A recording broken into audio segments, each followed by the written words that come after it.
大家好，我是彩虹。想实现椰蓉条自由吗？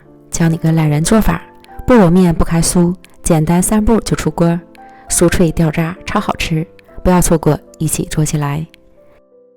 咱们先来做椰蓉馅儿，准备30克椰蓉，加入15克融化的黄油，1个蛋黄，15克白糖，20克牛奶，拌匀，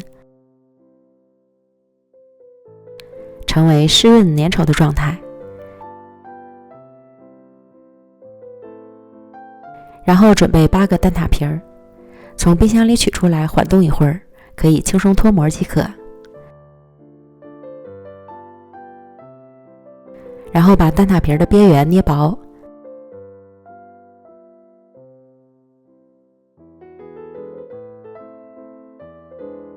放到铺好保鲜膜的案板上，轻轻按压成方形，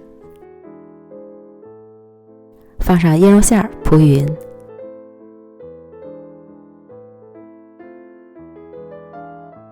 再盖上一张蛋挞皮儿，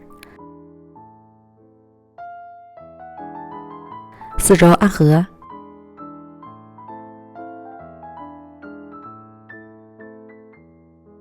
切去两边，再平均切成4条，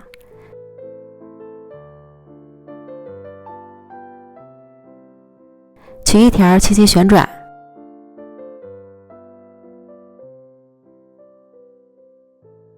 像这样就可以了。8个蛋挞皮儿做完可以得到16条，依次摆放到烤盘里，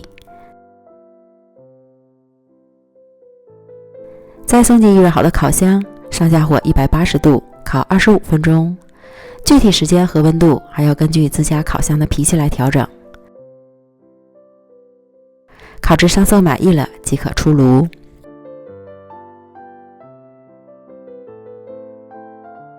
放凉后就可以开吃了。